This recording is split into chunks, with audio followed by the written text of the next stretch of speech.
Good afternoon दोस्तों।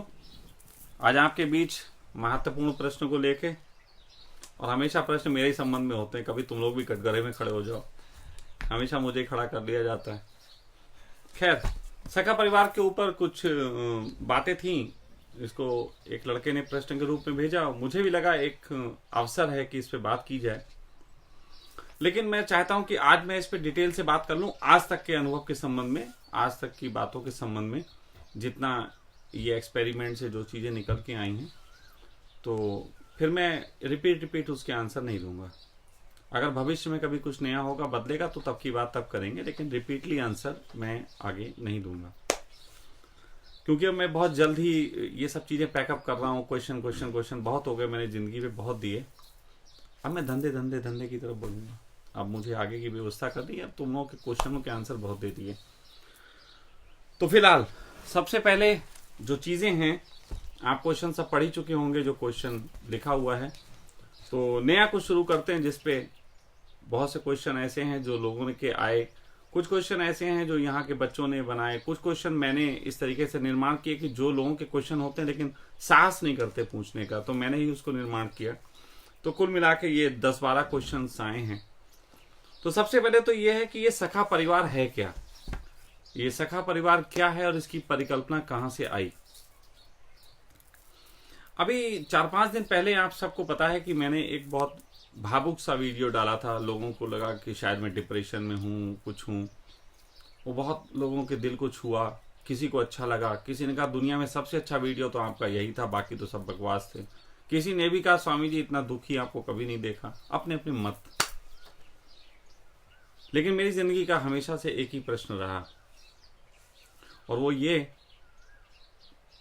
कि क्या हम जिनके बीच हैं, जिनके साथ हैं, वो किस लिए हमसे जुड़े हुए हैं। तो ये प्रश्न एक यथार्थ प्रश्न मुझे हमेशा से लगा। भगवान कौन, आत्मा कौन, परमात्मा कौन, ये सब मुझे कभी प्रश्न बहुत कीमती नहीं लगे। ये मेरे लिए बिल्कुल ऐसे हैं जिन्हें मैं जब चाहे सॉल्व कर सकता था बचपन से। भूत प्रेत ये सब मुझे कुछ भी नहीं लगता।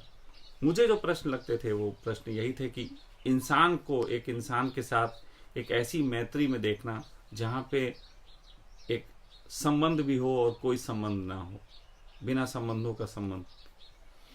तो ये मेरी सदा से चीज रहती थी। इसी चीज की यात्रा में सन्यास आया, इसी चीज की यात्रा में घर छोड़ना हुआ, इसी चीज की यात्रा में बहुत तरीके की बात हुई। मुझे लगा प्रेमी अच्छे होते हैं, मैंने प्रेमियों का साथ दिया। मुझे रंगकर्मी अच्छे लगे तो मुझे लगा कि इनमें संभावना है, उनका साथ दिया। मुझे सन्यासियों के बीच संभावना नजर आई कि इनमें वो लोग मिलेंगे, मैं सन्यासियों के बीच उतरा। मुझे लगा कुछ पॉलिटिकल लोग भी बड़े अच्छे होते हैं, तो मैं पॉलिटिक्स पे भी बात की अपने तरीके से, उस पर भी अपने मत रखे कि कहीं से ऐसे लोगों का कम से कम मिलना हो। तो ये सब चलता रहा। इसी से सखा परिवार का एक अचानक जन्म हुआ था। घटना ऐसी थी, कुछ ओशो कुंभ मैंने कराया था 2017-18 में। तो जब मैंने ओशो कुंभ कराया था, तो ओशो कुंभ के दौरान 8-10 बच्चे ऐसे थे जिन्होंने लगभग 40 दिन तक वहाँ मेरा साथ दिया। तो जब मेरा साथ किसी ने दिया, तो मेरा स्वभाव तो है नहीं कि मैं साथ छोड़ूं। तो मैंने जब वहाँ लौट के आए तो फिर कुछ करना था, और मैं चुप नहीं बैठ सकता। मैं चुप बैठने वाला आदमी नहीं हूँ। मैं अपने खोज, अपना प्रयास जारी रखता हूँ। ओशो कुंभ भी इसी प्रयास का हिस्सा था कि लोग इस तरीके के ओशो सन्यासी बात कहते हैं, तो क्यों ना एक मंच तैयार किया जाए जहां बड़ी संख्या में लोग इस तरीके के जुड़े। तो वहां से जब चीज नहीं आई, तो मुझे लगा मुट्ठी भर लोगों पे ही काम करना चाहिए। तो वहां पे मैंने एक प्रस्ताव रखा कि आप लोगों ने इतने दिन मेरा साथ दिया है, और अगर आप कहते हैं तो एक सखा परिवार की एक एक्सपेरिमेंट की तरफ हम और बढ़ सकते हैं। एक्सपेरिमेंट है ये, मैंने स्पष्ट कहा था। उस समय का शायद वीडियो भी कहीं पड़ा होगा। तो मैंने स्पष्ट कहा था दिस इज ए एक्सपेरिमेंट। और एक्सपेरिमेंट सफल भी होता है, असफल भी होता है, ये संभावना सदा रहती है। तो अगर वो खतरा उठाने को हम तैयार हैं, तो एक्सपेरिमेंट एक किया जा सकता है, और इससे जगत को कुछ मिलेगा, कुछ सीखने को मिलेगा। मेरी लाइफ को तो मैं पूरा एक्सपेरिमेंटल ही मानता हूँ, और इसीलिए मैं अपनी लाइफ का हर हिस्सा आपके सामने रखता हूँ, ताकि आप देख सको कि एक आदमी की पूरी जिंदगी में क्या क्या घटता है। मैं भी ऐसा कर सकता था कि मतलब की बातें रखूं, बाकी हटा लूं, कुंडली जागरण पे ज्ञान दूं, सहस्त्रार्थ तक यात्रा करवाऊं, ये सब बातें, और बाकी सब चीजें हटा दूं। लेकिन नहीं, मेरा मेरा मकसद सिर्फ ये है कि एक आदमी का पूरा जीवन आपके सामने आना चाहिए कि किस तरीके से, किन संघर्षों से, किस अच्छाइयों से, किस बुराइयों से उसे गुजरना पड़ता है। तो इसी पे सखा परिवार की वो एक कल्पना मैंने बच्चों के सामने रखी कि जो रहना चाहते हैं ऐसे रह सकते हैं। तो लगभग सभी ने उस समय एक्सेप्ट कर लिया, एक दो को छोड़ के। एक दो लोग उसमें थे, उन्होंने बोला नहीं स्वामी जी अभी हम अपने संसार को, तो मुझे किसी से कोई आपत्ति भी नहीं। तो जिन्होंने एक्सेप्ट किया वो सब बच्चे मेरे साथ रहने लगे। वहां पे एक चीज थी कि उस सखा परिवार में मैंने अपने विचार जब रखे थे तो एक चीज कहा था कि पुराने कुछ कम्यून्स की मेरे पास नॉलेज है, कुछ दुनिया में ऐसे कम्यून्स चलते हैं जहाँ पे लोग एक बहुत बड़ी जगह में कोई ले लेते हैं और फिर छोटे छोटे प्लॉट बना के वो उसको सेल करते हैं कि आप अगर रहना चाहो तो यहाँ रहो, इतना धन लगा दो और अपना कोठी जैसी चाहे बना लो। ऐसे ऐसे करके बहुत सारे कम्यून्स का निर्माण पूरी दुनिया में हुआ है। लेकिन उन सब कम्यून्स में एक प्रॉब्लम ये रही कि उन कम्यून्स में किसी को कैसा बिहेव करा जा रहा था, किसी को कैसा, धनवान था तो वो बियर पी रहा है, कमजोर था तो वो चाय पी रहा है। कहीं ना कहीं इसमें भी हमें जो है वो ऐसा लगा कि ये चीजें कहीं ना कहीं नष्ट करती हैं, और इस पृथ्वी को नष्ट करने के लिए सबसे बड़ा जो कारण है वो धन ही है। आज कोरोना के पीछे भी मैं आपको बता ही चुका हूं कितना धन का बड़ा षड्यंत्र चल रहा है। तो मुझे ये लगा कि कुछ ऐसा करें कि डिब्बे के अंदर डिब्बा, क्योंकि भाई संसार है उसके अंदर हम अपना संसार। अब मेरे पास कोई खेती बाड़ी तो है नहीं इतनी ज्यादा कि मैं उन लोगों को वहां पे रख के एक्सपेरिमेंट करता। तो मैंने उसका एक चीज बनाई कि किसी तरीके से वो धन की व्यवस्था मैं करूंगा और वो अपने तरीके से करूंगा। किसी को भी धन की व्यवस्था सोचने की जरूरत नहीं है, वो मैं करूंगा और आप सब इसको हटा दीजिए बाकी चीजों को। तो और आप सिर्फ रहिए। तो मेरे साथ जितने भी उस समय बच्चे रहे, जिसको लेके एक नैनीताल में आश्रम भी बना, तो वो सारे बच्चे वो थे जो रहते थे। वो सब, उन सब बच्चों में यहाँ 2-3 बच्चे हैं भी। तो ये बता सकते हैं वहां कोई ध्यान का नियम था और कोई भी ध्यान का नियम नहीं था। किसी भी तरीके की कोई इस तरीके के आध्यात्मिक टाइप की शिक्षा या आध्यात्मिक टाइप की देशना थोपी हुई नहीं थी। सिर्फ सब रह रहे थे और मैं देखना चाह रहा था कि कौन किस तरीके से किसके साथ बिहेव करता है, और वो बिहेवियर्स को मैं वाच कर रहा था। उन बिहेवियर्स में बहुत अच्छी बुरी बातें होती थी जिन्हें समय समय पे हम आपस में बैठ के चर्चा करते थे। तो ये सारी चीजें जो थी वो सखा जो परिवार है उसका आधार बनी। फिर वो सखा परिवार अपने तरीके से खत्म भी हुआ, लोग गए भी, मैंने कहा कुछ बचे भी। लेकिन फिर एक चीज और हुई कि उसके बाद में अपना जीवन, क्योंकि वहां से जब मैं हटा था तो मैं अस्वस्थ था, बीमार था और मुझे अपने पे समय देना था। तो बहुत लोग जानते हैं जिन्होंने मुझे उस समय मिलने के प्रयास किए। लगभग 1 साल तक मैं किसी से नहीं मिला। 1 साल तक मैं अपने को बिल्कुल समय दिया, अपने को शरीर स्वास्थ्य पे काम किया और मैं अपने बिल्कुल अलग रहा। बहुत लोग क्लाइंट आना चाहते थे, उनमें से भी मैं किसी को समय नहीं देता था। तो इस तरीके से मैंने अपने आप को किया, अपने बॉडी को और सब रिकवर किया। और उसके बाद मैं दोबारा जब ये बात आई कुछ करने की, तो जैसे सबको पता ही है कि यहाँ ऋषिकेश में मैंने इस आश्रम को निमंत्रण जो था इसका स्वीकार किया कि यहाँ पे कुछ करते हैं। तो आवाहन के प्रयोग का एक कैंप मैंने यहाँ रखा, 10 दिन का वो कैंप रखा और उस कैंप में जो भी 35-40 के आसपास लोगों ने शिरकत की। वहां पे फिर वही उठा कि उनकी कुछ बच्चे ऐसे थे जो जाना ही नहीं चाहते थे, कुछ बच्चे ऐसे थे जो मुझे दिख रहा था कि इनको संसार में कुछ है नहीं। तो मैंने उनको एक बार को बोला, ऐसे करके यहाँ जब बात रखी तो यहाँ पे ये थोड़े से बच्चे इस तरीके के यहाँ पे इकट्ठे हुए, जो इस समय 10-12 के आसपास यहाँ बैठे हुए हैं। तो ये लोग यहाँ इकट्ठे हुए, ये लोग रुके हुए हैं।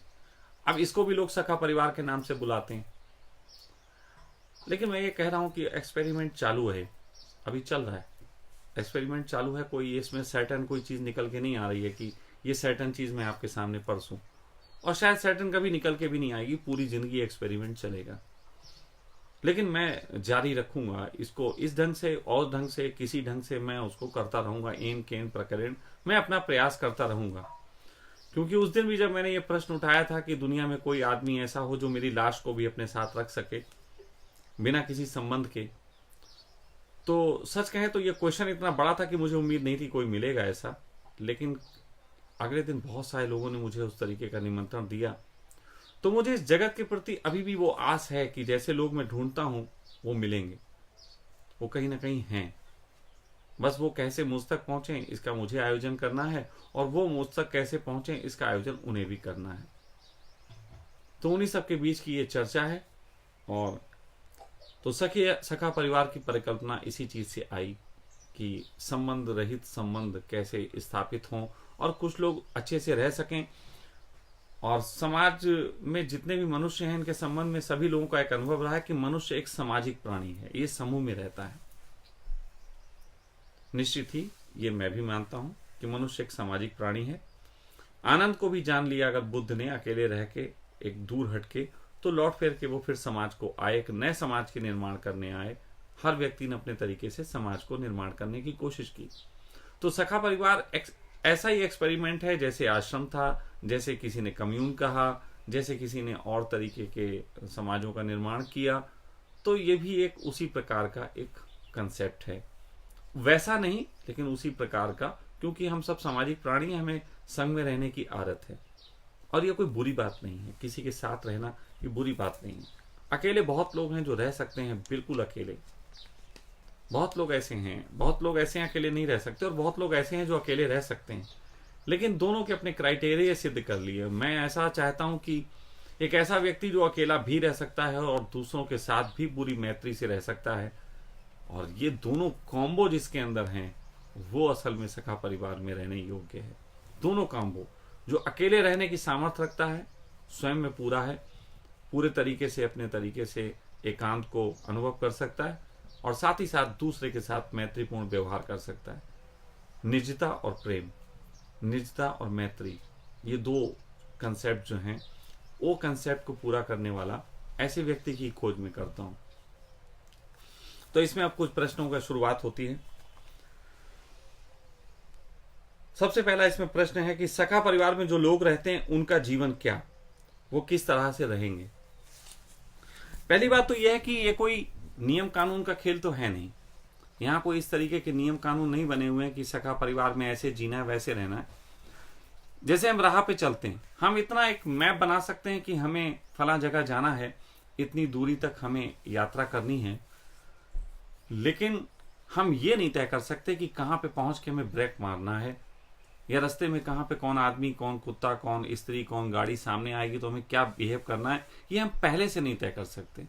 ये हमें गाड़ी चलाते वक्त ही जब स्पॉन्टेनियसली वो चीज़ें होती हैं, हमें तभी ब्रेक मारना पड़ता है, हम तभी उन चीज़ों को कर सकते हैं। या कहाँ पे अचानक गाड़ी रोक के यू टर्न लेना है, कहाँ क्या करना है, तो ये सब भी तभी तय होता है। तो कुल मिला के बात ये है कि कोई यहाँ पे ज़्यादा नियम नहीं है। यहाँ पे निजता और मैत्री दो ही एक समझ की चीज़ें हैं, और इनमें बहुत कुछ आ जाता है। तो यहाँ के नियम कानून के संबंध में मैं कुछ भी नहीं कहूँगा। किसी भी तरीके के नियम कानून नहीं, यहाँ बदलते रहते हैं, यहाँ समझ के आधार पर बदलते रहते हैं।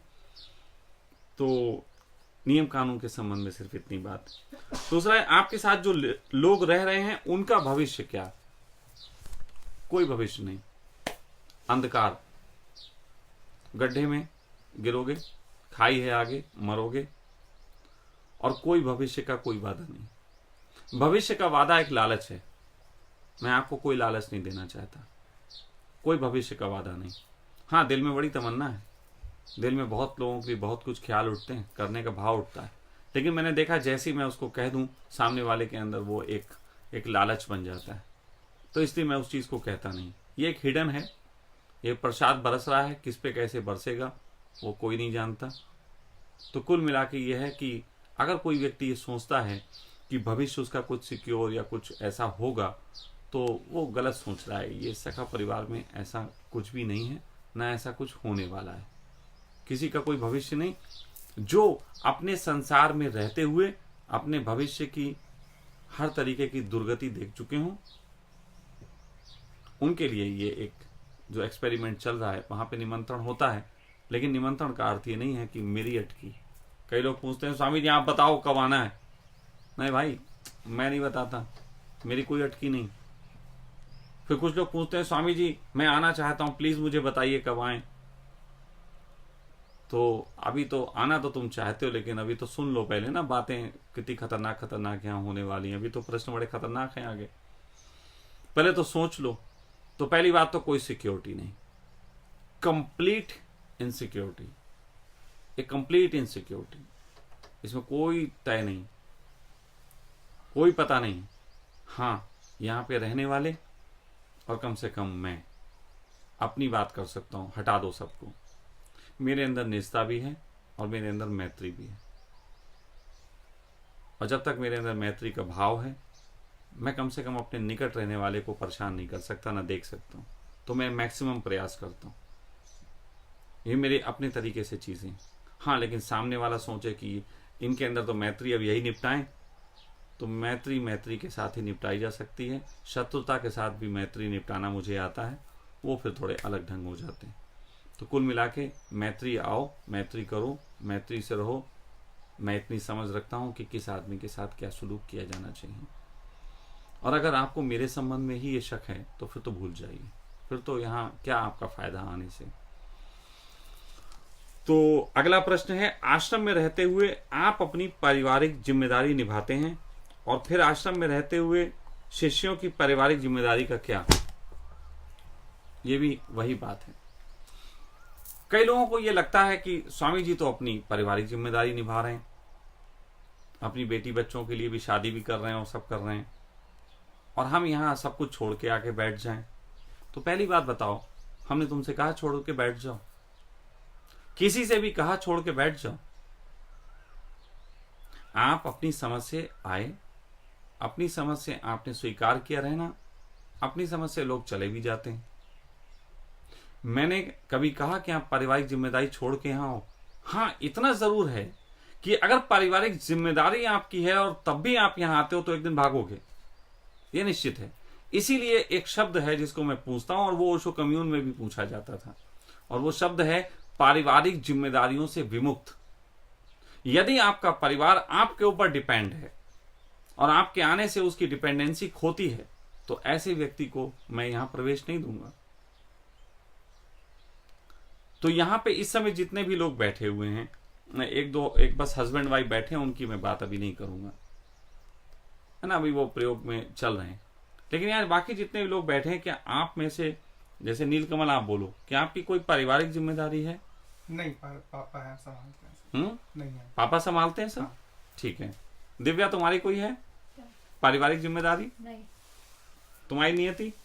जोर से बोलो, चिट मत करो यहाँ पे। कुछ जिम्मेदारी नहीं है मेरी। ठीक है, क्योंकि ये पता लगना चाहिए ना। तुम लोग चिट कर दिया, अब उनका स्वामी जी ने देखा, जोर से बोला, जो तुरंत बोली, ऐसा नहीं है। हाँ, ठीक है। तुम्हारी कोई पारिवारिक जिम्मेदारी? जी तुम्हारी कोई पारिवारिक जिम्मेदारी? तुम्हारी कोई पारिवारिक जिम्मेदारी? प्रवीण थी, वो आपने पूरी कर दी वो तुरंत। ठीक है। तुम्हारी कोई पारिवारिक जिम्मेदारी? नहीं। तो कुल मिला के यहाँ किसी की पारिवारिक जिम्मेदारी नहीं। पारिवारिक जिम्मेदारी के साथ यहाँ आओगे, लकड़ी रहेगी, वो तुम्हारी रहेगी, क्योंकि तुम्हें जिम्मेदारियों में अहंकार तुम्हारा पोषित होता है। तो पारिवारिक जिम्मेदारियों से विमुक्त का ही यहाँ स्वागत है, और मैं किसी के परिवार की कोई जिम्मेदारी नहीं लेता। पहले ली है, पहले कुछ ले लिए, वादे कर लिए, अभी भी कुछ वादे हैं जिनको कमिटमेंट मैंने कर रखा है, उनको निपटा रहा हूं। कुछ वादे कर लिए थे, उनको तब तो निपटा दूंगा क्योंकि वो वादे मेरे थे, लेकिन आगे का कोई वादा नहीं। आपकी पारिवारिक जिम्मेदारी आप जानो, अगर आपकी जिम्मेदारी है तो आप वहीं रहो। पारिवारिक जिम्मेदारी से विमुक्त का ही यहाँ स्वागत है। एक्सपेरिमेंट हो रहा है, तो एक्सपेरिमेंट में हम ये तो नहीं कर सकते, तो हम पहले तो उन लोगों को चुन रहे हैं, एक नए तरीके के परिवार की सोच चल रही है। इतनी क्या कम है कि मैं आपकी जिम्मेदारी उठाता हूं। रही बात यह कि मैं अपनी पारिवारिक जिम्मेदारी उठाता हूं, प्रश्न यहां पे भी है। तो मैं पहली बात एक चीज स्पष्ट कर देना चाहता हूं, मैं इस परिवार में एक्सपेरिमेंट का हिस्सा नहीं हूं। ये बात सबको समझ लेनी चाहिए। मैं एक्सपेरिमेंट का हिस्सा नहीं हूं, मैं अपने में पूरे तरीके से कंप्लीट हूं, उस एक्सपेरिमेंट के बहुत आगे की चीज। जैसे कि अगर यहां सब सोचें कि मैं भी उन्हीं परिवार का वैसे ही हिस्सा हूं, मेरे साथ भी वही सब ट्रीट होगा, तो इस बात में भी थोड़ा समझ लो, सारे ही स्टूडेंट्स का कोई स्कूल नहीं होता, उसमें एक शिक्षक भी होता है, कुछ स्टूडेंट। उपनिषदों में जो लोग बहुत धार्मिक बातें करते हैं वो जरा सुन लें। उपनिषदों में एक उल्लेख है कि सबके ऊपर नियम रहेंगे, सारों के लिए नियमों का जो है वो काम होगा, लेकिन ऋषि जो हैं वो नियमों से मुक्त हैं, क्योंकि वो उसके पार गए। हम उनकी गाइडेंस में एक एक्सपेरिमेंट से गुजर रहे हैं, ये एक चीज है, लेकिन ऋषि इससे मुक्त रहेंगे। दूसरी बात, मैं अपने परिवार का खर्चा चलाता हूं, मैं अपने उस परिवार का जिसमें मैं पैदा हुआ और इस परिवार का जिसे मैंने निर्माण किया, मैं दोनों के खर्चे चलाता हूं। हाँ। क्या यहां पे किसी तरीके की कोई कमी होती है? नहीं। खाने पीने कपड़े लत्ते की होती? कुछ भी नहीं। आज तक कुछ हुई हो? नहीं। तो मैं जिम्मेदार हूं और दोनों की जिम्मेदारी निभा रहा हूं। क्या मैं अपना घर का खर्चा चलाने के लिए तुम लोगों से मांगता हूं? नहीं। क्या तुम लोगों का खर्चा चलाने के लिए मैं अपने घर से मांगता हूं? नहीं। तो ये प्रश्न बिल्कुल नहीं, ये जायज प्रश्न नहीं। हाँ, ये प्रश्न जेलिसी से तो आ सकता है, बहुत से लोगों को जेलिसी से आ सकता है, पहले भी आया है। हमारे पास रहने वाले कुछ लोगों को ये प्रश्न आया है कि स्वामी जी तो अपने देखो परिवार को चला रहे। तो भाई मैं चला रहा, मैंने कब कहा? आप भी इतनी योग्यता बनाओ, और मैं तो कहता हूं आप इतनी योग्यता बनाओ कि आप सखा परिवार जैसा अपना एक परिवार खड़ा करो, आप उसको भी संभालो, आप परिवार भी संभालो, बिल्कुल वो योग्यता बनाओ।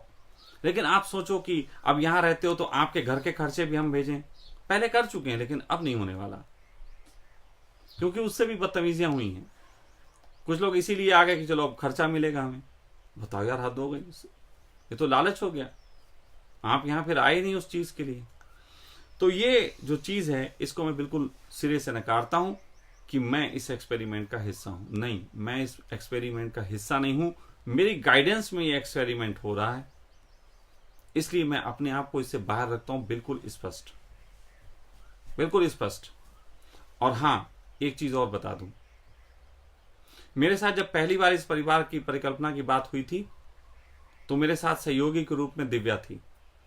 दिव्या को लेना देना नहीं सका परिवार से, भाड़ में जाए कुछ ना, उसको किसी आश्रम से लेना देना ना किसी चीज से। उसको एक चीज से लेना देना है कि मैं जो करता हूं उसमें वो सहयोगी है, चाहे मैं सखा आश्रम करूं, चाहे मैं सखा परिवार बनाऊं, चाहे मैं कुछ भी करूं। तो इस अर्थों में दिव्या भी एक्सपेरिमेंट से बाहर, उस पर कोई एक्सपेरिमेंट नहीं चल रहा। क्योंकि वरना ये भी कई लोगों को दिक्कत हुई पिछली बार कि दिव्या तो ये काम संभालती है, दिव्या तो ये करती है। हाँ, वो संभालती, वो पहले से ही संभाल रही, उसको लेना देना नहीं तुमसे किसी से। उसको कोई आ जाए कोई लेना देना नहीं, कोई चला जाए लेना देना नहीं। उसको तो सिर्फ एक लेना देना है कि स्वामी जी जो करते हैं उसमें वो कैसे सहयोगी हो सके। हाँ, और उसके लिए वो उस परिवार का हिस्सा होके भी जी लेती। ये भी कला है उसकी कि उसके बावजूद भी उसने उस परिवार का हिस्सा होके वैसे ही सबकी तरह काम करके मेहनत करके किया। लेकिन कई लोगों को ये चीज थोड़ी सी लगी, तो मैं यहां पे बता देता हूं कि वो परिवार का हिस्सा नहीं, सहयोगी। जैसे कि मैं इस परिवार को चलाने के लिए स्वीपर रख लूं, तो स्वीपर इस परिवार का हिस्सा नहीं होगा। स्वीपर आएगा, झाड़ू लगाएगा, जाएगा, वो सहयोगी होगा, उसके लिए वो कुछ पैसे लेगा। दिव्या मेरे पास है, सहयोगी है, आपके इस परिवार के लिए बहुत सहयोगी। हाँ, पैसों की जगह वो मुझसे प्रेम पाती, इसलिए वो इससे थोड़ा बाहर है, ये मैं पहले बता देता हूं। पहली बात तो ये एक्सपेरिमेंट चल रहा है, अभी कोई निकल के नहीं आया निष्कर्ष परिवार है। आप लोग बात करते हो तो मैं जवाब देने बैठ गया। तो फिलहाल मैं अपने हृदय की बात बता रहा हूं कि मेरे हृदय से ये जन्मा है, तो मैं उस हृदय के जन्मे एक सपने को साकार करने के लिए बहुत प्रयास ऐसा कर रहा हूं। इसमें यह है, आपके साथ परिवार में जो लोग रहते हैं उनका सारा खर्च आप उठाते हैं, लेकिन अगर कोई अपना खर्च खुद उठाकर रहना चाहता है तो उस स्थिति में क्या? बहुत अच्छी बात है, वो रहे, वो खर्चा दे सकता है। मैं तो ऐसे लोगों की तलाश कर रहा हूं, मैं तो कहता हूं धनवान हो, ऐसे लोग हों, आए वो खर्चा दें, लेकिन वो खर्चा दें और वो अपने लिए अलग से बियर ला के पिए और दूसरे को मुंह चिढ़ाएं, या अपने लिए एक अलग सा बढ़िया सा कुछ करके और दूसरे के लिए एक निंदा का भाव पैदा करें, तो बर्दाश्त नहीं होगा। अगर वो आना चाहते हैं तो यहाँ डेली पेमेंट के हिसाब से व्यवस्था है, 2100 रुपये डेली आप दीजिए, आप जितने दिन रहना चाहते हैं रहिए। हाँ, उसमें योग निद्रा मत, वो लोग तुरंत योग निद्रा वाले हमारे क्लाइंट बेचारे क्या बन जा रहा है, अरे 2100 अब तो चलते हैं, अब तो जल्दी सस्ता हो गया। नहीं, तुम्हारे लिए नहीं है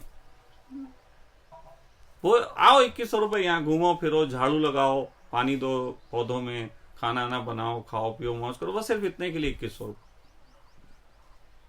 वही पर डे के, और वही पहले बुकिंग करानी पड़ेगी। हाँ रहो, कोई मुझे दिक्कत नहीं है, लेकिन व्यक्तिगत रूप से पैसा कमा के आप यहाँ पे किसी पे शहंशाही मालकियत दिखाओ, किसी प्रकार का किसी से ऐसा व्यवहार करो कि ए छोटू चाय ले आना, बर्दाश्त नहीं किया जा सकता। क्योंकि पैसा देने वाला मुझे उन लोगों से सरा छोटा लगता है जो लोग अपना जीवन देके यहाँ रह रहे हैं। मेरे लिए पैसा मूल्यवान नहीं है इन अर्थों में, मेरे लिए मूल्यवान है ये लोग जो अपने जीवन को इस एक्सपेरिमेंट का हिस्सा बना रहे हैं। तो ये चीज थोड़ी सी ध्यान रखें। कुछ लोग सोचते हो कि पैसे देके और वो यहाँ पे आएंगे और मालिक बन के, नहीं, ये बिल्कुल नहीं होने वाला है, कभी नहीं होने वाला है। मेरे लिए ये कीमती थे, ये रहेंगे। पैसा अपने घर रखो, तुम जैसे कितने पैसे वालों को हम खरीद सकते हैं अगर जरूरत पड़ जाए तो। अगर पैसे ही दिखाना होगा तो वो भी एक दिन तमाशा दिखा लेंगे, बढ़िया वाला दिखाएंगे।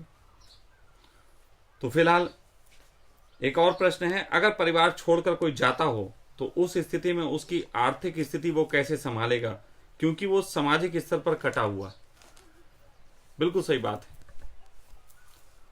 कि वो जो यहां आएगा वो इस परिवार को छोड़ के जाएगा तो उसकी आर्थिक स्थिति का क्या। ये पुरानी बात हो गई।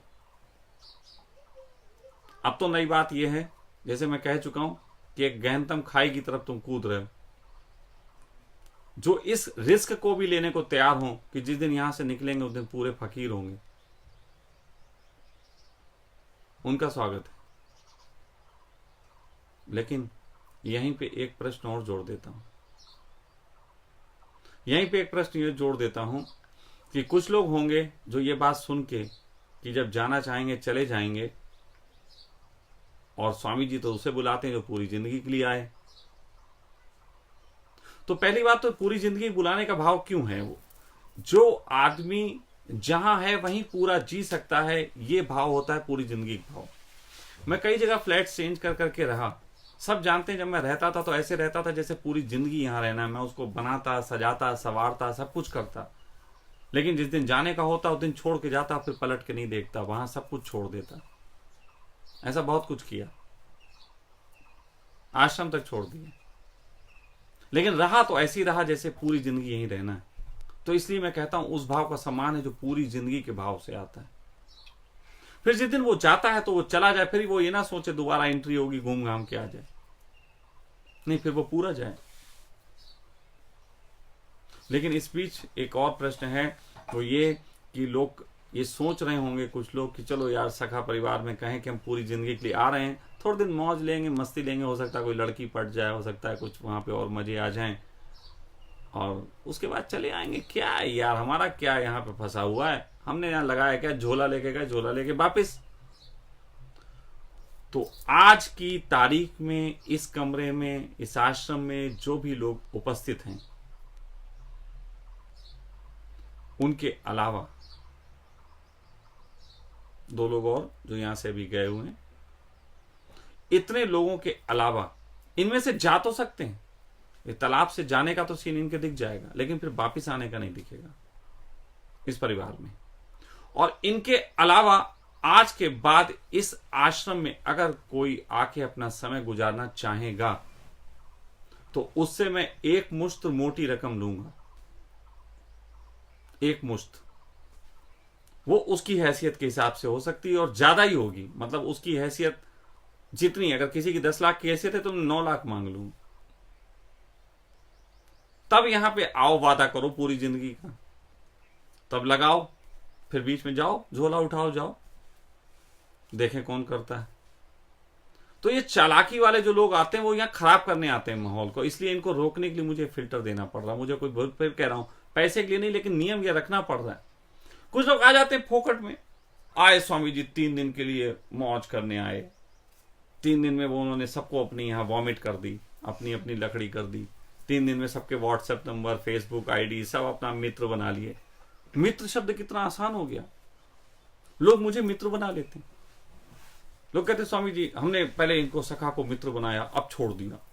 भाई तुमने मुझसे पूछा हमने बनाया कि नहीं बनाया? वन साइडेड प्ले, एक तरफा प्रेम कर बैठे। तुम ही प्रेम कर लेते हो, तुम ही त्याग देते हो, हमसे पूछा ही नहीं तुमने। तो ये तो नहीं चलेगा।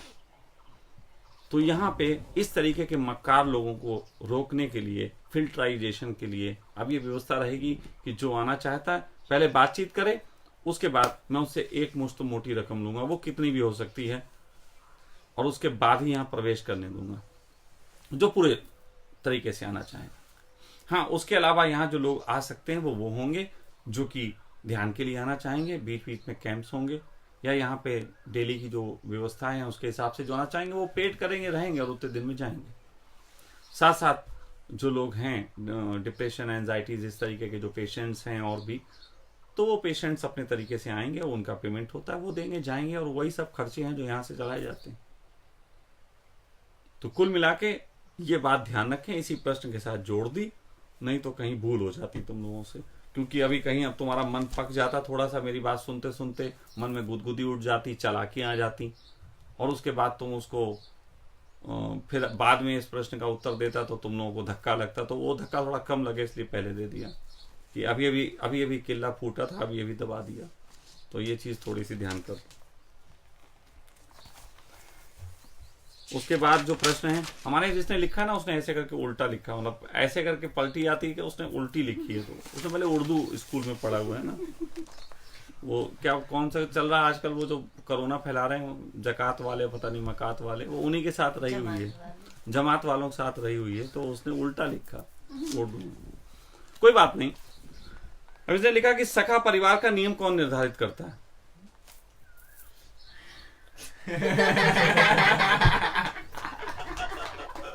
बाहुबली। मैं करता हूं और कौन करेगा? उसके बाद है सखा परिवार में रह रहे लोगों का कोई पद है, अगर है तो वो निर्धारित कौन और कैसे करेगा? हाँ, पद है, यहाँ के पद हैं, उनका निर्धारण भी स्पॉन्टेनियस होता है। यहाँ पद हैं कि शाम का खाना कौन बनाएगा, यहाँ पद हैं कि बाजार से दूध लेके कौन आएगा, यहाँ पद हैं कि इन्वर्टर का वो स्विच कनेक्शन कौन सही करेगा, यहाँ पद हैं कि आज पानी कौन डाल दे पौधों में, यहाँ पद हैं कि नीचे खेती हो रही है उसमें गुड़ाई करनी है तो कौन करेगा। ये पद हैं और ये पद आते जाते रहते हैं। ये पद पाद की तरह हैं, आ गए तो आ गए, नहीं आए तो नहीं आए। तो इतने ही पद हैं, इसके अलावा वन मैन आर्मी है केवल, तो इतना ही चल रहा है। और वन मैन आर्मी भी ऐसी, कभी कभी वो भी ये पद निभाता, कभी कभी वो भी खाना बनाता, कभी कभी वो भी पानी दे सकता, झाड़ू नहीं लगाता, लंबा ज्यादा है थोड़ा सा, झुकता है तो कौन दर्द होता है, झाड़ू दूसरे टाइप की वो लगा सकते हैं, कोई दिक्कत नहीं। लेकिन कुल मिला के यहाँ किसी तरीके के पद का कोई खेल नहीं, कोई ऊंचा नीचा नहीं है, सबकी अपनी अपनी गरिमा है, सब अपने ढंग से जीते हैं। पद के कोई दबाव किसी पे नहीं है। अगर किसी को कोई कार्य दिया जाता है वो उसको समझ लेता है हम बड़े पद वाले हो गए, तो वो भूल में है। ऐसी भूलें यहाँ हो जाती हैं ऐसे लोगों से, कोई तो बड़ी बात नहीं है।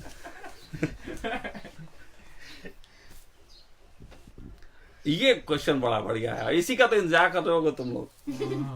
सखा परिवार में रह रहे लड़के लड़कियों के सेक्स की समस्या का क्या? सखा परिवार में रह रहे लड़के लड़कियों की सेक्स की समस्या का क्या? ये वाकई में प्रश्न है। ये प्रश्न इन अर्थों में बड़ा प्रश्न हो जाता है क्योंकि मेरे जीवन को लोग जीते देखते हैं तो उनको कहीं ना कहीं एक जलन तो खड़ी होती है। ये मुझसे होने वाली जलन है, मतलब ये जो एक्सपेरिमेंट कर रहा है, एक्सपेरिमेंट का जो हिस्सा है, उनको एक्सपेरिमेंट करने वाले से जलन सबसे ज्यादा होती है। ये बिल्कुल सहज स्वभाव के तहत बात है। लेकिन मैं इसको थोड़ा दूसरे ढंग से जवाब देता हूँ, थोड़ा मजाकी लहजे में। आप लोग सुनो, थोड़ा चुटकुले हैं, मजा लो इसका। एक बार मैं एक गांव में रहा करता था, तो एक छोटे से कस्बे में, एक गांव में, शाहजहांपुर का काट, उसमें तो वहां पे जब रहते थे तो हम थे और वहां एक जिनके यहाँ मैं रहता था एक स्वामी जी थे, तो वो स्वामी जी थे और हम लोगों को लोग वो ओशो के नाम पे बस देख के सेक्स गुरु और सेक्स सेक्स सेक्स सब साले इसी की चर्चा करते रहते थे। तो एक दिन वहां पे एक व्यक्ति आए, बड़े सभ्य व्यक्ति थे, बड़े पढ़े लिखे व्यक्ति थे, मास्टर थे वो एक स्कूल में, लेकिन उन्होंने एक बड़ा प्रश्न अशोभनीय तरीके से कर दिया। वो भूल कर गए, उन्हें पता नहीं था कि किस आदमी से बात कर रहे हैं।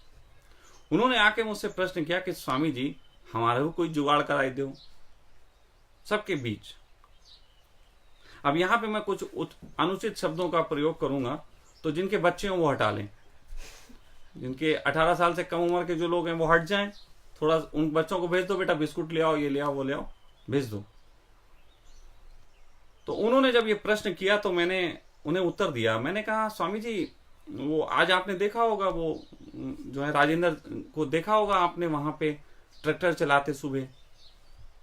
थोड़े हाँ राजेंद्र बहुत दिनों बाद खेत में ट्रैक्टर चला रहे थे। हमने कहा वहां पे हम थोड़ी सी बुर के बीज बो रहे हैं, तो थोड़ी सी जम जाएंगी, 5-10 बीघे में खेती हो जाएगी, तो सबको एक एक बांट देंगे मिला के। तो उनका इस पे एक दूसरा जवाब था, तो स्वामी जी इसको बीज कहाँ मिलत?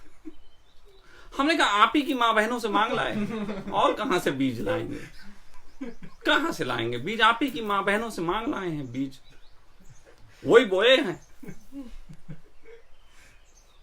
कहेंगे आप बहुत गलत बात करते हो। मैंने कहा सही तो तुमने की थी। सेक्स एक नितांत व्यक्तिगत मामला है।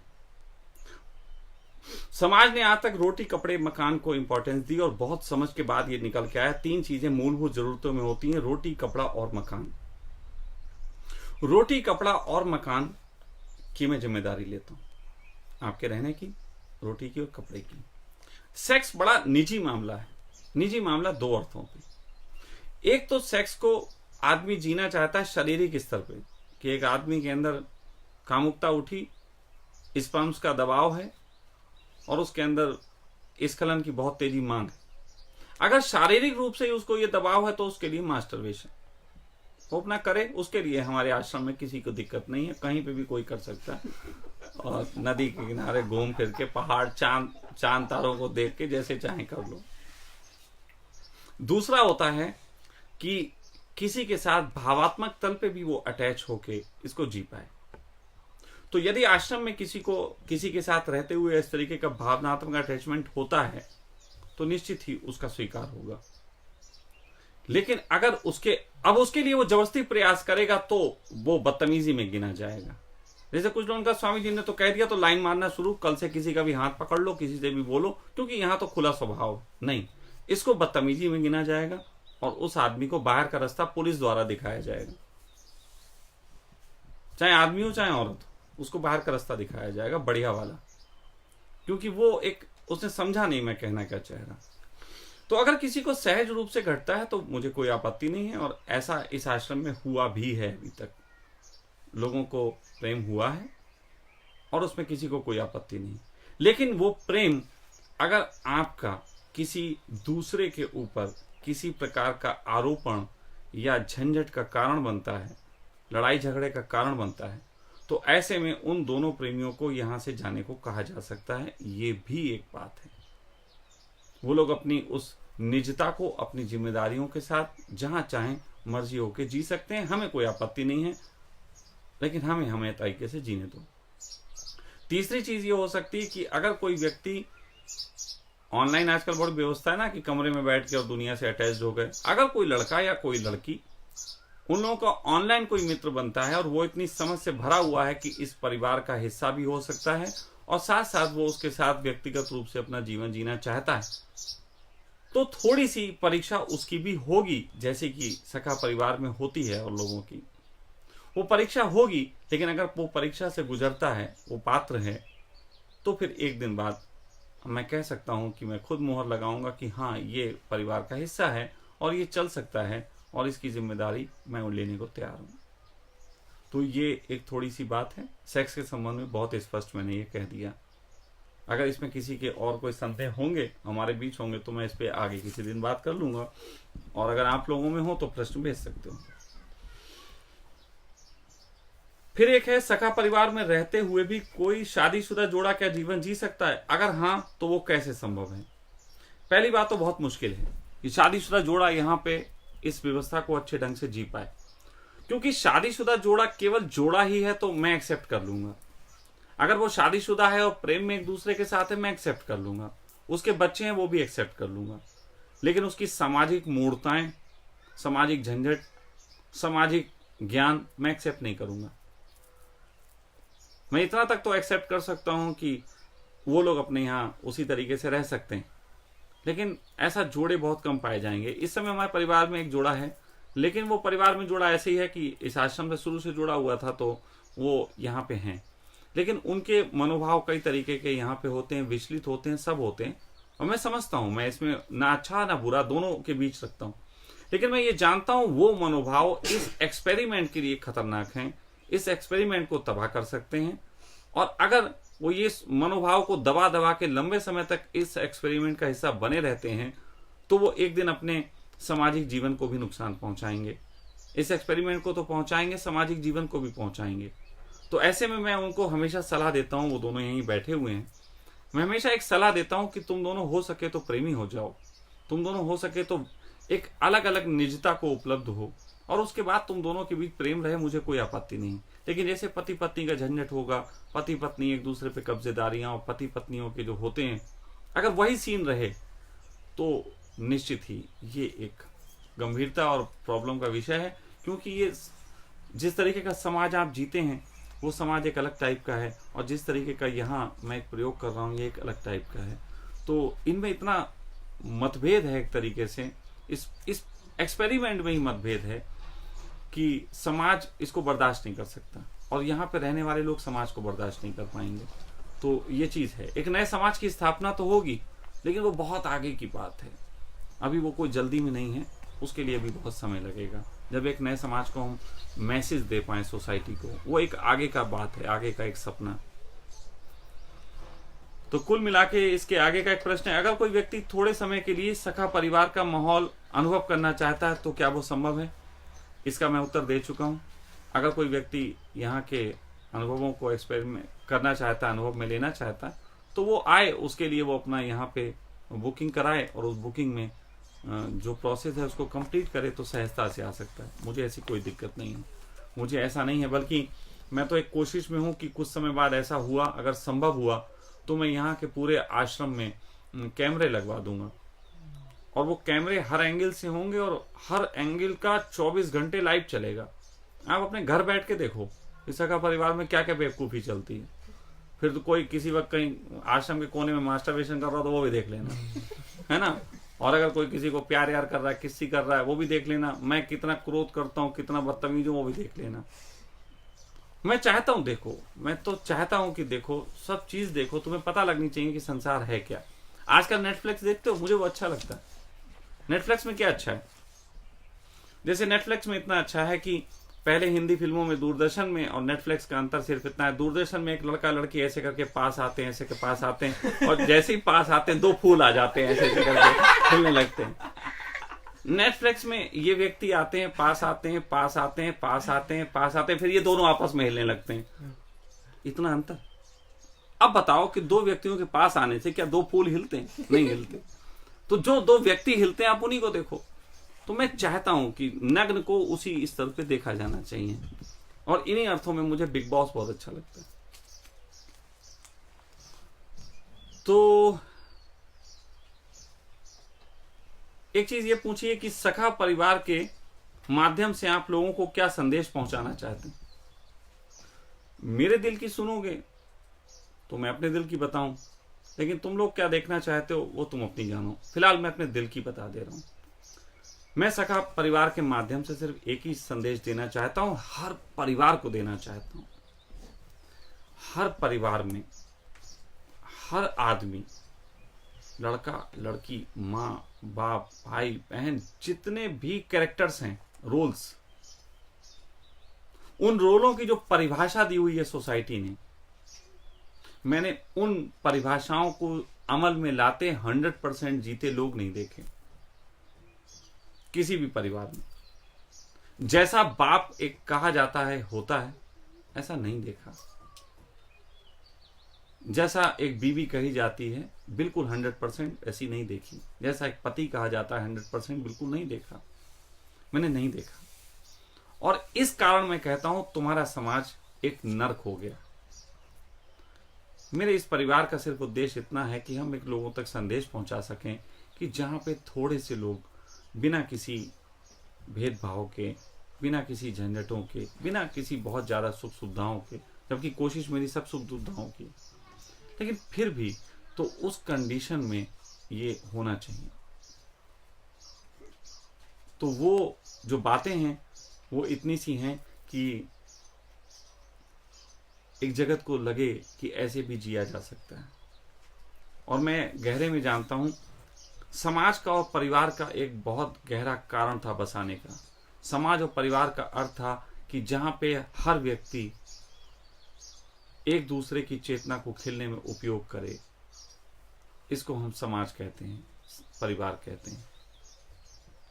और जब किसी व्यक्ति की चेतना किसी परिवार में, समाज में खिलने में असमर्थ होती है तो वो व्यक्ति समाज का और परिवार का विरोध करके और सन्यास की तरफ बढ़ता है, छोड़ देता है। इसको हम सन्यास कहते हैं। सन्यास का अर्थ होता है कि पारिवारिक और सामाजिक स्थितियों में रहते हुए हमें हमारी आत्मा के खिलने के अवसर नहीं मिले तो हम इसका त्याग करके अपनी आत्मा के खिलने के अवसर पैदा करते हैं। लेकिन अंत में कोई एक व्यक्ति ऐसा बिरला होता भी है जो पा लेता है, तो फिर वो समाज बनाता है। तो वो समाज इसलिए निर्माण करता है कि फिर वो परिवार ही अगर बेहतर हो जाते तो क्या जरूरत थी किसी को सन्यास लेने की। अगर मेरा परिवार ही मुझे इस तरीके से जीवन जीने के लिए स्वीकार कर पाता तो क्या जरूरत थी मुझे घर छोड़ने की। और ऐसे हजारों सैकड़ों लोग जो सन्यासियों को एक तरीके से सन्यासी हो जाते हैं, उन सब की दिक्कत कहीं ना कहीं घर की है। तो मैं एक संदेश देना चाहता हूं कि अगर परिवार थोड़ी सी स्थितियों को समझे, भले ही मेरी नग्नता देख के अपने आप सीख ले, तो थोड़ा सीखे और अपने घर में वो लड़का, लड़की, बच्चे, पति, बूढ़ा, पत्नी, उन सब के साथ एक ऐसा उपयोग कर पाए, एक ऐसा संबंध निर्मित कर पाए जैसा कि इस सखा परिवार में कर रहे हैं हम। तो ऐसे में कोई व्यक्ति घर छोड़ के नहीं निकलेगा। सही बात तो यह है, मैं सन्यासी नहीं पैदा करवा देना चाहता ज्यादा, मैं एक आत्मावान लोग पैदा करवा देना चाहता हूं। अगर घर में रह के आत्मा खिल सकती है तो सन्यास की क्या जरूरत। तो मैं ये चाहता हूं। तो फिलहाल इसलिए ये मेरा मकसद है, ये मेरा संदेश है। उसके बाद एक प्रश्न है, आपके जाने के बाद सखा परिवार का भविष्य क्या।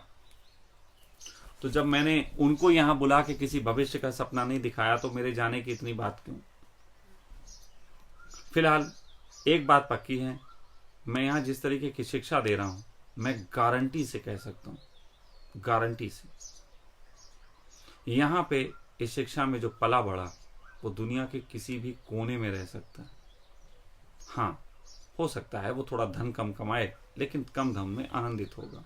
हो सकता है वो ज्यादा धन कमाए लेकिन उसमें आनंदित होगा। यहां लोगों को हरामखोर नहीं बनाया जा रहा, यहां लोगों की प्रतिभा निखारी जा रही। यहाँ पे लॉकडाउन में सब लोग अभी अपने मजे ले रहे थे, यहाँ चूल्हे पे खाना बन रहा। तो यहाँ पे थोड़ी सी अलग तरीके की शिक्षा है। तो यहाँ पे कोई कहे कि सखा परिवार का भविष्य क्या, तो निश्चित ही अगर मैं यहाँ से जाता हूँ तो मेरे जाने से पहले अगर कुछ लोग होशियार होंगे तो एक ही चीज पे है कि भविष्य टिका हुआ कि भाई धन की व्यवस्था कैसे होगी। तो मैं जिस मार्फत से धन कमाता हूँ सबको पता है, वो मार्फत अगर कोई व्यक्ति सीख सकेगा उन चीजों को सही ढंग से, हो सकता है मैं ही आगे उसको डेवलप कर दूं, ऐसा ऑनलाइन प्रोसेस या कुछ। तो उस स्थिति में परिवार में धन आता रहेगा, बाकी सबकी शिक्षा है, एक्सपेरिमेंट सदा जारी है, मेरे मरने के बाद भी जारी रहेगा।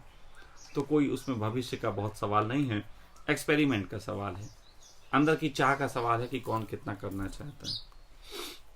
उसके बाद प्रश्न है, कोई दूर रहते हुए भी सखा परिवार का हिस्सा बन सकता है क्या। सखा परिवार के नाम क्या कोई दूर रहते हुए भी सखा परिवार का हिस्सा बन सकता है। बिल्कुल बन सकता है। बहुत से लोग हैं, बहुत से लोग ऐसे हैं इस समय जो सखा परिवार में नहीं है, आए नहीं, लेकिन सखा परिवार को वो प्रेम करते हैं, सखा परिवार से सीखते हैं। कोई सखा परिवार के लिए अपने खेत में चने बो रहा है, कोई सखा परिवार के लिए अपनी दुकान का 10% हिस्सा निकाल के भेज रहा है, ये तो बात आपको पता ही नहीं ना, अभी बहुत कुछ चल रहा है। कोई सखा परिवार के लिए अपनी आमदनी का एक बड़ा हिस्सा भी भेज रहा है। तो सब तरीके के प्रयोग चल रहे हैं और सब तरीके के तहत इस सखा परिवार को खेलने के लिए लोग लगे हुए हैं। जो यहाँ रहते हैं सिर्फ उतने लोग यहाँ लगे हैं, यहाँ रहते हैं इस समय 3, 6, 8, 10, 12, 13, 14 लोग हैं इस समय। यहाँ जो 14 लोग हैं, ये 14 लोग ही यहाँ आपको दिखाई देते हैं, लेकिन मैं कहूँगा कि कम से कम 100-200 लोग ऐसे लगे हुए हैं जो अपने अपने तरीके से सखा परिवार को प्रेम करके इस ऊर्जा में, इस हवन कुंड में अपना सहयोग प्रदान कर रहे हैं। कोई धन से कर रहा है, कोई भाव से कर रहा है, कोई प्रेम से कर रहा है, कोई हमारा समर्थन करके करता है, कोई लाइक करके करता है, कोई शेयर करके करता है, कोई हमारे लिए लड़ता है। सब अपने अपने ढंग हैं। कोई इस एक्सपेरिमेंट को सफल बताने के लिए प्रयास करता है, कोई इसकी हमें अच्छाइयों बुराइयों से परिचित कराता है। तो बहुत लोग काम कर रहे हैं। कुछ लोग हमारे दुश्मन भी लोगों को नजर आते होंगे, सच कहें वो भी हमारे लिए काम कर रहे हैं। हमें वो सिखाते हैं, हमें वो सिखाते हैं कि उनके साथ जो चीजें हुई आगे उनकी सावधानी हम कैसे बरतें। तो वो भी हिस्सा है, एक्सपेरिमेंट का हिस्सा है और सभी लोग हिस्सा हैं।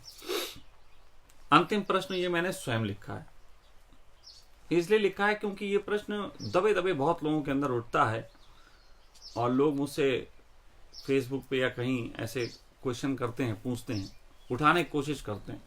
तो मैंने कहा इसका भी जवाब मैं दे देता हूं।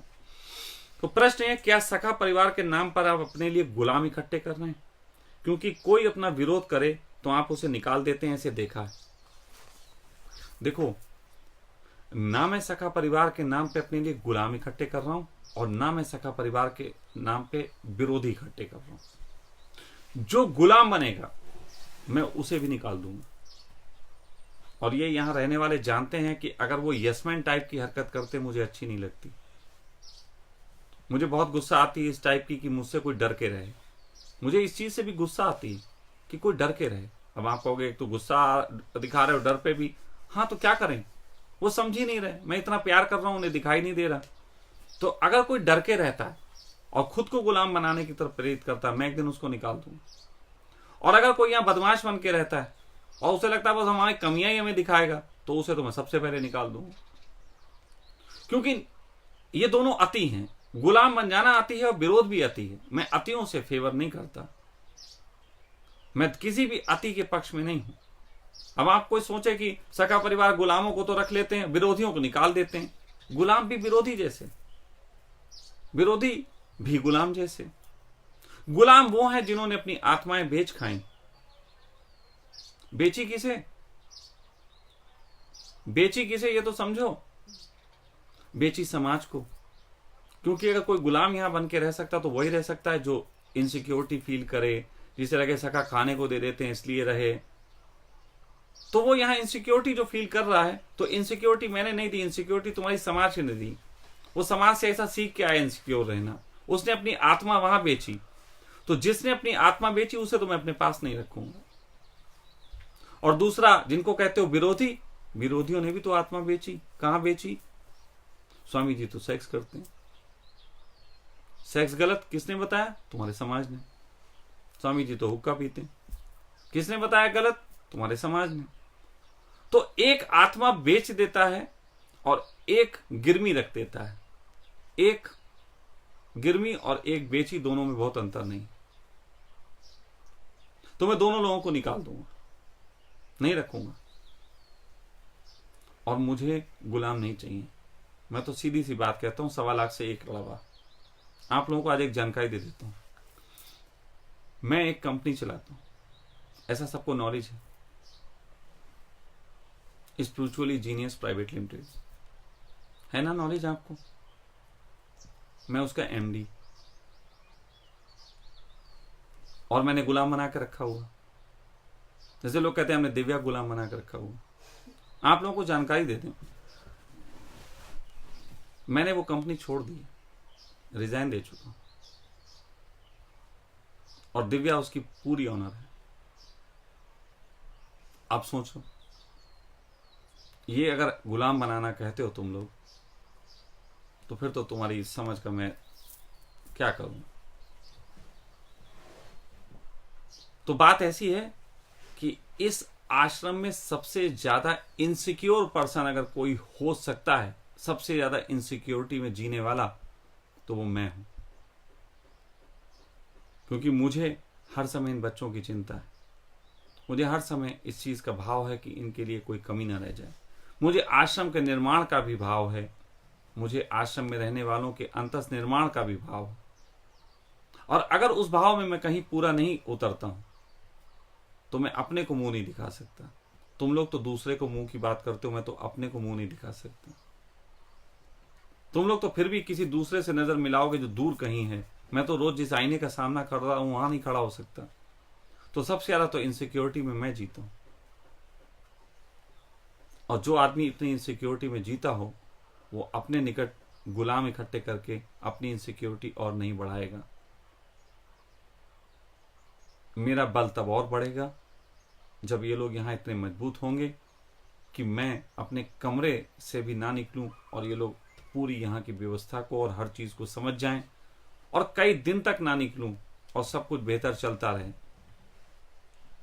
मैं समझूंगा उस दिन मैं सिक्योर हुआ और मैं अपनी सिक्योरिटी के लिए इनकी आत्मा मार के नहीं, इनकी आत्मा पल्लवित करके ही सिक्योर हो सकता हूं। मैं वही कर रहा हूं, लगातार वही कर रहा हूं। हाँ, ठोक बजा के देखता हूं कि किस में कितना जगत की पीड़ाएं सहने का जो है मादा है। उनमें से कुछ लोग जो निकल के आते हैं उन पे मैं अपना काम करूंगा। तो फिलहाल आज जितनी बातें हुई उतनी पर्याप्त हैं। अब इन बातों के जवाब, जैसे बहुत लोग नीलेश पे प्रश्न उठाते हैं, मैं नीलेश से कहूंगा बेटा तो इसको डाउनलोड करके कट करके उनके मुंह पे जूता मारने के लिए रख लेना, जो जो प्रश्न करे उसको सुनवा देना, ठीक है। मुझे इजाजत दें, मेरे हुक्के का वक्त हुआ, मैं अपना एंजॉय करूंगा, आप लोग इसको एंजॉय